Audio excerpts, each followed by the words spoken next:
What is up, guys? Lord Nick here, bringing you another One Piece related video. This video is a bit late. I just didn't really feel the energy to make the video that I normally do. Not because I didn't want to make the video, but I was just very tired. I've been working a ton this last couple of weeks. So this video is a bit late. Its relevancy to how good this deck was or is may have fallen off some. Depends. I haven't gotten to play in the last week or two. So this deck, though, is a locals top finishing deck for me. I finished top two uh, in a locals event with this here in Austin, and then I also did really well with it so far on the rank ladder the handful of times I have gotten to play recently. Um, and I would say that this is probably the route that I think is feeling the most comfortable for the last bit of the OP05 meta for it. I've kind of resigned myself to knowing that yellow is going to be just a terrible matchup. If I see yellow, I need to play the best game I can play, but kind of acknowledge the fact that it's probably going to be a loss. It really kind of banks on them drawing bad and having bad things in their life. So it's a lot of RNG that needs to be in my favor, whereas their deck is built to have that RNG in their favor. So the likeliness that that would happen is pretty low.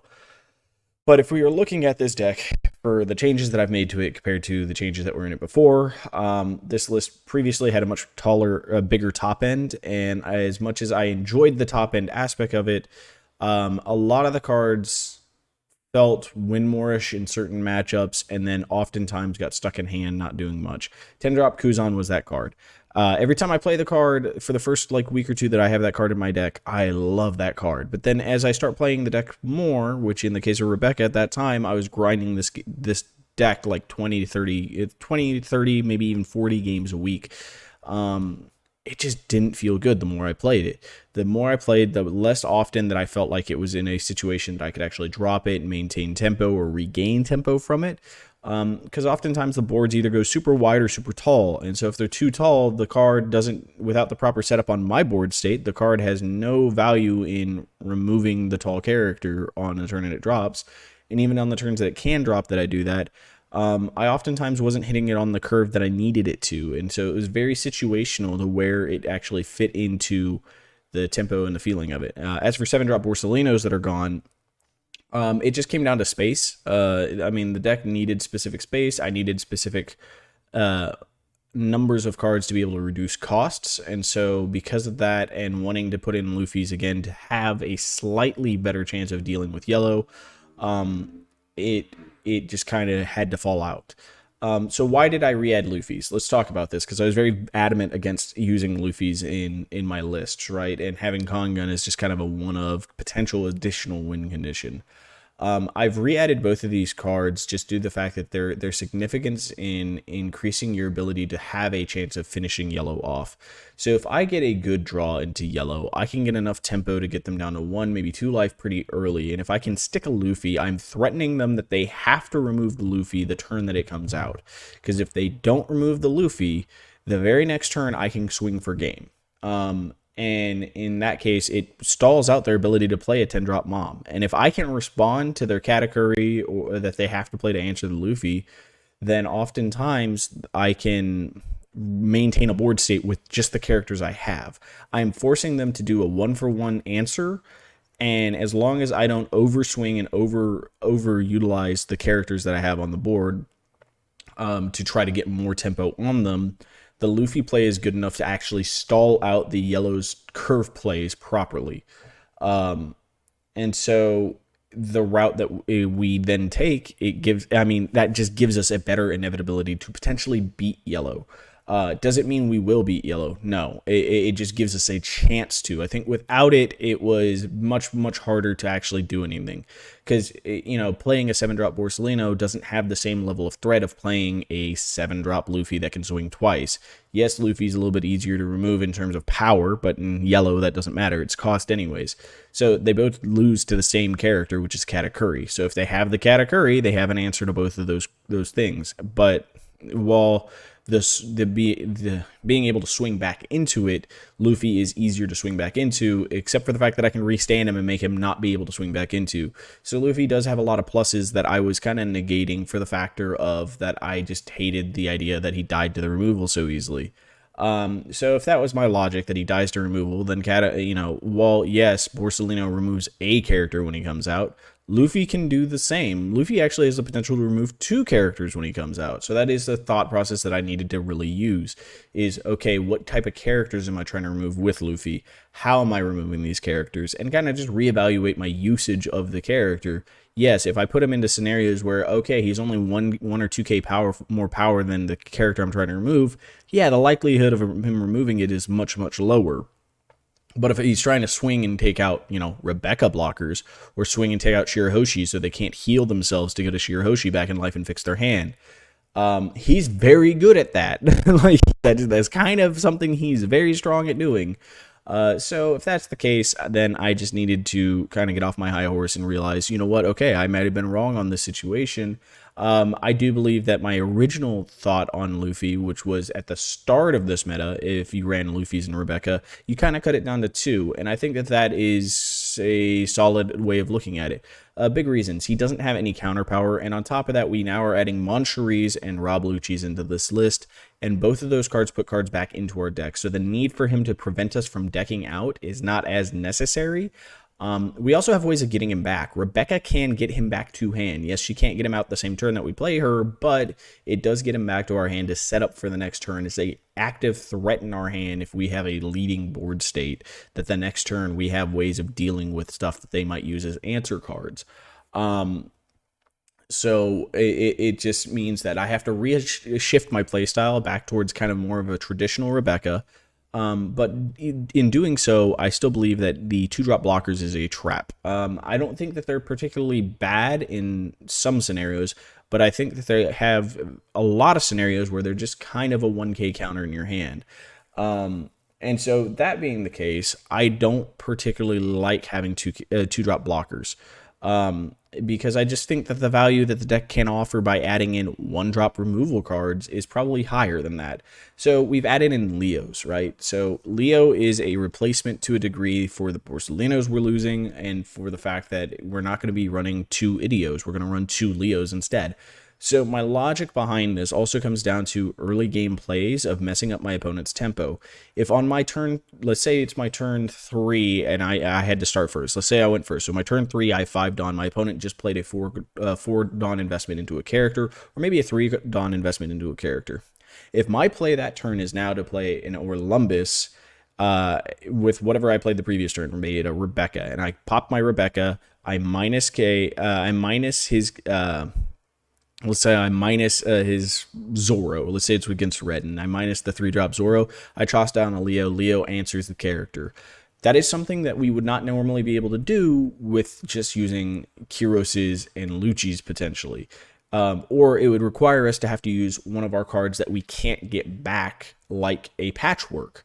So in this case, what we are doing is we are now establishing 2 bodies, removing one of their bodies that they just used their entire last turn to play, and we are shifting the tempo back to me, now threatening them. If they play anything that doesn't have rush, it's going to get popped the turn it comes out, because now I have an Orlumbus followed by a 1-drop that can actively be capped by Orlumbus to, set up our Kyros play, to set up a Lucci play.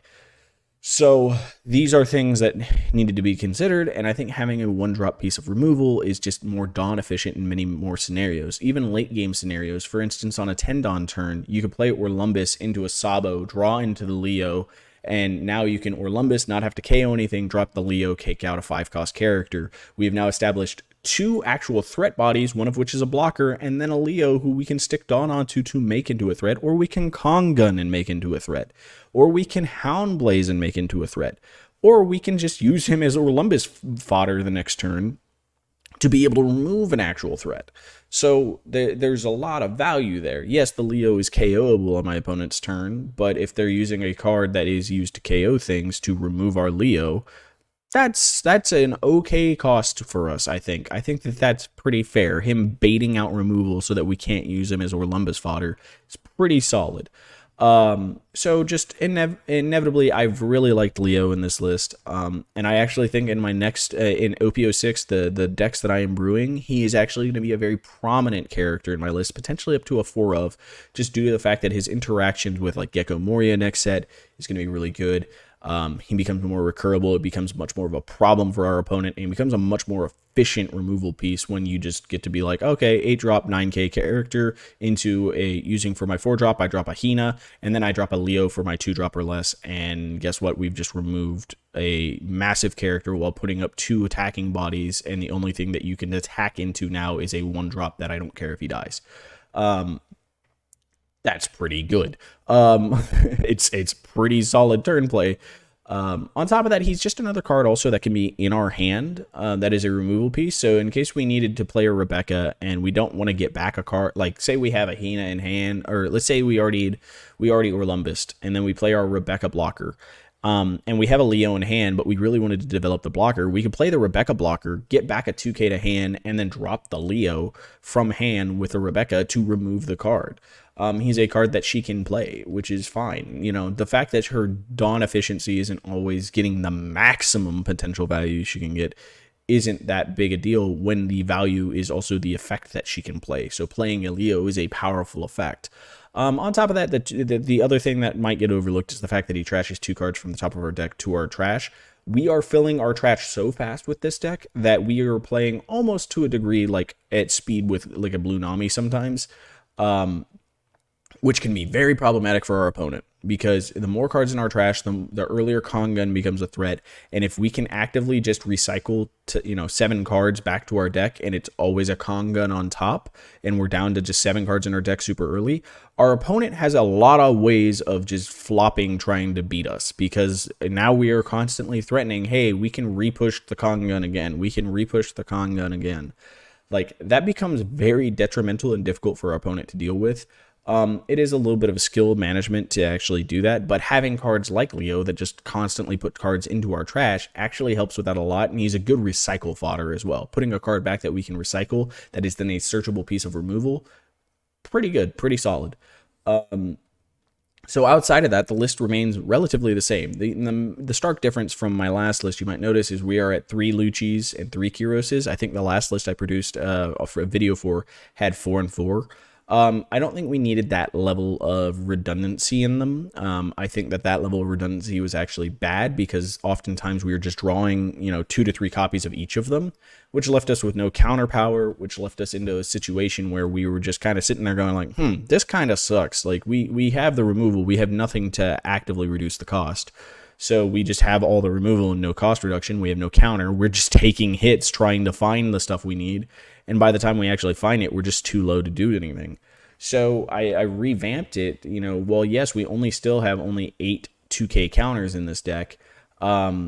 We now are more reliant on being able to have Colosseums out, because now we're up to 2 Colosseums. So we have a consistency of just being able to play a character and swing into something that's rested, which is strong and powerful. We've upped our patchwork, so we have more ability to find that cost reduction. We've upped our Kong Gun and Luffy, so our late game win conditions are up. So while we haven't added more counter power per se, the scope of what we can do is different. We've added in a better range for what we want to do, and we've more aligned ourselves to a legitimate win condition. The previous win conditions was the fact that we just control the board until we have a dominating force and win by that. That's not a bad plan. That's kind of Sakazuki's plan right now. But because we don't have a leader to go with that, it doesn't really benefit us. So what makes up for not having a leader attack is having a character that attacks twice. Thus, Luffy is kind of a necessity for, repairing one of the stark weaknesses of Rebecca. And so we have to kind of play into that. That's something we have to play into. It's a realization I had to make. Was I making this a worse Sakazuki list previously? Yeah, to a degree. My game plan has always been that I prefer removal to the gamble that is what Luffy is. Because he is somewhat of a gamble. I mean, you have to be banking on the fact that you think your opponent has used enough of their removal that they don't have an easy way of dealing with him. But, you know, even if they do have a way of dealing with him, if it's like 4-card combo from Sakazuki to get rid of a Luffy, that might be more beneficial than just having a character that doesn't really force that type of response. So the pressure that he adds is something I didn't value as much. I always felt like people always had an easy answer to him because of the fact that in yellow categories that answer. Oftentimes people see Rebecca when they're playing yellow and they hold on to categories to answer Luffy's. So if I bait out categories early because of like Kyros is constantly putting pressure or just too many Sabos constantly hitting the board, then the Luffy's are a little bit more safe. And while they might not be able to actually answer the problem of the board state without having to invest a Kong gun into him to just be able to clear everything on board, which is sometimes valuable and useful, and it's something I need to kind of do more. He adds a lot more intangibles than just what the card value itself is, which is the fact the pressure he adds, the replacement of Rebecca. You know, he replaces the leader attack by giving us a stronger attack that we wouldn't have without it. So yeah, the card is a lot more valuable than I originally gave it credit for because I was not looking through it through the right scope of things. I was looking at it as strictly an endgame monster, and as an endgame boss, he was very weak compared to the ones that are harder to remove. But that ability to be right on that cusp of removable, it actually makes him stronger in many ways. He becomes a much bigger threat for a lot of people, and I needed to value that more. And so, since doing so, I've had more success with the deck, and so I've moved into more of this kind of hybridization between my Sakazuki pure removal and the Rebecca combo endgame. And I play Luffy much more as a removal piece that has the threat of becoming an endgame condition. And I think that is a better slot for how you play him. In terms of matchups, guys, let's I know this video is kind of getting long and rambly as is, but let's get into matchups real quick, just here at the very end. What is Rebecca's strongest matchup? I actually, if we're going to talk about like the top 4 decks being Sakazuki, Enel, Katakuri, and Pluffy, Rebecca is pretty solid into Sokka. Even with this list, I actually do pretty well into Sakazuki. Orlumbus forces them to have to bottom deck, because if they don't, I can get Orlumbus back and play him again, and with Leos, that becomes a problem for them pretty fast. On top of that, Kyros requires them to bottom deck. Lucci requires a bottom deck. Hina requires bottom deck. Because if any of these go to trash, I just keep recycling them just like them. And unlike them, I can also put Rebecca's back into my deck and then use my hero power to dig down to them faster and be able to see them way more consistently, even if they go back to my deck. So the longer it goes, the grindier it gets. If they're not running 10-drop Kaidos, I will end up with a ton of value over them. Even if they're only even if they're dropping cards that draw them an extra card a turn, I'm already guaranteed that with my ability. Their ability gives them quote unquote an extra card, but it's through filtering. So they have to give up something to gain something. I don't really have to give up anything. I gain something and I'm putting a card in my trash. So like, my ability, while it costs 1, is technically a better card draw engine than theirs. You know, yes, the substitution is they get an attack and they get extra removal, setup for the removal with their leader ability. So yeah, there is a give and take, but we have more card advantage, which nets us as a better late game option as a control deck versus them.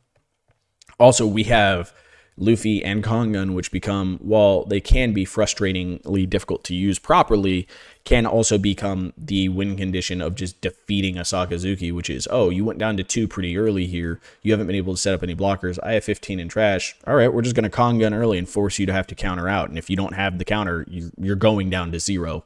I have permanent threat to kill you now. You have to play super defensively. That's valuable. So that matchup to me feels like one of the easier winning matchups. I wouldn't say it's like purely an easy, like, oh yeah, it's a free matchup, but it is definitely I'd say closer to like a 65 to 70% win rate for Rebecca. I'd say she's definitely favored in that matchup based off of her late game ability to beat him and based off the fact that we both just play the removal game. And the longer neither of us are developing a board, the more beneficial that is for me. As for the yellow matchups, I've already made it quite clear. I think yellow is our hardest matchup, so both Katakuri and Enel fall into that category. I think that Enel is the harder one for us to finish the game out if we don't have a Luffy, and we haven't been able to, Enel, I think, requires a bigger early game board setup to have to be met to be able to deal with a lot of the characters. As for the Katakuri, because their removal is very much based around either having to use Thunderbolts or having to use stuff that is based off of my life, I think that honestly taking 2 to 3 early damage from a Katakuri is not a problem. Sticking at about 2 life, I think, is kind of that clutch factor, because then their Gadatsu is pretty useless. If you're at 3 life, Gadatsu really removes almost nothing in this deck that's meaningful, other than maybe Hina, because Gadatsu won't get rid of a Kyros. It can only get rid of a Hina and maybe a Bardo if we want to play it, or it gets rid of one of our 1-drops that's fodder for Rolumbus. So that 3 to 2 life area is probably the range you want to be at, because it becomes very difficult for them to actually use Gadatsus if they're running it. If they're running Thunderbolts to remove our stuff, Sabos just become very prevalent. So in the Katakuri matchup, I think stacking Sabos and letting yourself fall down to 2 or 3 life is fine. Yes, 10-drop moms become a problem if we're at that low of a life, but if we're maintaining a board state and we're constantly putting pressure and we're forcing them to have to find a way to remove, and there's not an easy way for them to do that other than just sticking Dawn on characters. If we're actively removing their mid-game characters, putting pressure on their life in the meantime with like Kyroses and developing blockers, this is a big ask for one, but it is a doable ask because that's what the deck is built around. We can find ourselves in an advantageous situation against Katakuri. I think Katakuri is the one that is easier to find the advantageous situation. But it does come down to it comes down to the proper draws and knowing what you're looking for. Early hands need to be situationally set up to start digging, or like if you see a Colosseum and a Kyros in your opening hand, you're keeping that hand. That hand is just goated for dealing with them. Kyros is one of the most difficult characters for them to be able to deal with, and he constantly puts pressure on their life. Swinging first and then playing your removal is also more beneficial because you might get something out of their life that you really want to remove. Hound Blazes are really good into Sparrows, but you don't have to just necessarily do that. Yes, them netting a card to their hand does stink, but if that's the route you have to take to just prevent them from being able to get another 5k swing on you, take that route. Like, limiting how many attacks they can do in the early game so that by the time that they're dropping 1 threat a turn, we already have 2 to 3 attackers setting up on our board so that we can set up for Hound Blaze, or we can set up for a Kongun turn, we can set up for a Luffy develop turn, is more beneficial in the long run for us. Understand that, yes, their life gain and potential that they have in Katakuri is difficult to deal with. It's not insurmountable. You have to play the mid game in a very calculated and good way, and you have to slow the tempo down after you take a certain amount of damage. So taking that damage and holding on to a lot of 2Ks is good. They don't have a lot of ways to punish our hand size. They don't have any real way other than attacking to punish our hand size. So extra cards is fine. As for the Enel matchup, it kind of goes in a similar fashion. The problem is that Enel is very sticky. You don't want to put him down to 1. You want to leave him at 2 oftentimes. Well, yes, 1 is kind of our kill range.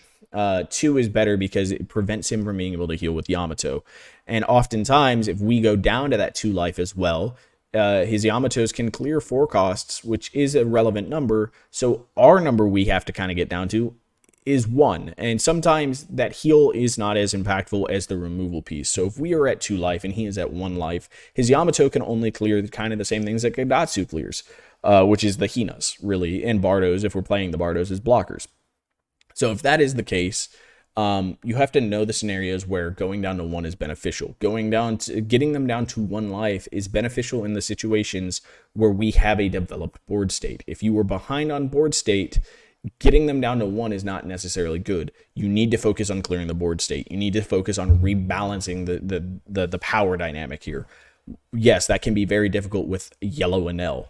But here's the thing that we have in our back pocket that is very good into Yellow Enel. It's called Luffy. You know why that's good into him? Because if they try to activate the 7 and drop Enel power, they can't. It says if there's a Luffy, they can't do it. So the thing that stops the inevitably unkillable card is the fact that we have 7-drop Luffy.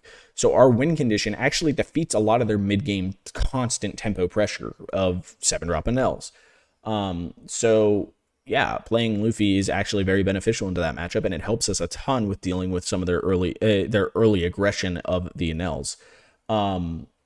So you just kind of have to be wary of that. Luffy is very important for beating them and keeping our life at a level where we're not at a constant threat of them being able to kill us by managing the board state while whittling down their hand, because they have to either keep replaying characters or they have to actively keep trying to develop a board state where they clear our board state.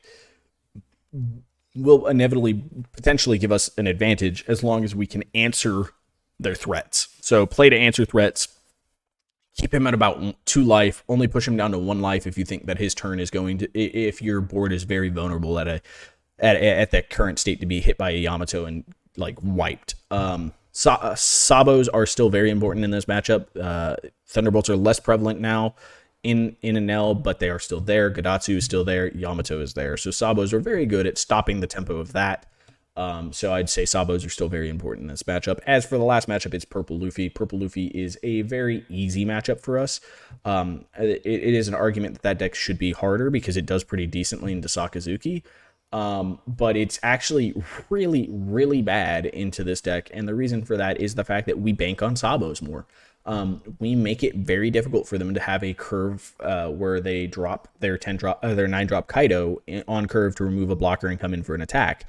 Oftentimes, that means that they're just swinging 6 with their leader. If they swing 6 with the leader early, we just 2k out of it. If they then drop the Kaido and we played a Sabo last turn, he doesn't get any removal power and he's just swinging a 10k swing at us, which becomes problematic for them. They bank on being able to consistently re-up I play my removal character, which then puts a 2-character swing, right? I develop a body, I remove a body. They can't do that as easily against us. We have 4 Sabos, we have Kiroses who can't be killed. On top of that, if they are removing a body and it's under a 3 cost, Rebecca gets it back. I mean, Rebecca gives up to a 7 cost back, but like the fact that she can then replay it is a problem for them. So even if they're investing in removing, we can sometimes remove it back. And so we tax their hand. And on top of that, we consistently can have 3 or 4 5k attackers. So if that's the case, we are constantly threatening their life with enough attackers that they don't want to use their leader power as often. So we actually limit the amount of ramp that they do. They don't want to bank on going too explosive too early, because if we can clear 2 to 3 characters a turn, it becomes very difficult for them to do anything. Or if we prevent our characters from being able to be removed, it doesn't matter that they're developing 1 solid size character. Your solid size character is giving you ramp, sure, but it also is not getting the value that you're hoping it gets you. So we can answer that, and we have ways to answer that in this deck. Kiroses are very important. Luffy's are extremely important in this matchup because he becomes a card that they have to be able to answer. And I've had it where my opponents have the catch-22. It's like, well, I can play the Kaido, and I can remove one of the 3 blockers you have now developed, which is usually like Sabo, Rebecca, or Rebecca, Sabo. And then swing into that Luffy, but now my big swing play to finish you is going at the Luffy. On top of that, you still have 2 blockers to say, nah, you can't get the Luffy, let alone whatever counter cards are in my hand. So it just, the necessity, this deck has a lot of ways of just dealing with what Purple Luffy offers, and I think it's actually our best matchup out of the top matchups. I think that's about an 80 to 90% win rate. I have yet to lose into a Purple Luffy matchup since I have been grinding Rebecca. I'd say at the very start I lost into Purple Luffy, but I didn't really understand the deck. Now that I know what the deck wants to do, they don't have as much of an advantage of being able to deal with as I have of knowing them. I know them. They don't necessarily remember what Rebecca does. She hasn't been seen that much in professional play and such. So I think that's one of our more advantageous matchups. Now, for side matchups, we're very good into almost every red deck. In terms of like the weird decks that pop up, like Blurple decks, we can go okay with them. Blue is actually a really bad matchup for us because their removal is all bottom deck, and that makes it very frustrating and make us struggle through it pretty heavily. But other than that, we have pretty solid matchups into most of the format. So I hope you guys found this video insightful. I'm sorry that this one rambled on for 30 minutes, but maybe that makes up for the fact that I haven't posted one in 2 weeks. If you like the video, leave a comment down below. If you need to see content of me playing this deck, I will be trying to build a video of that here soon.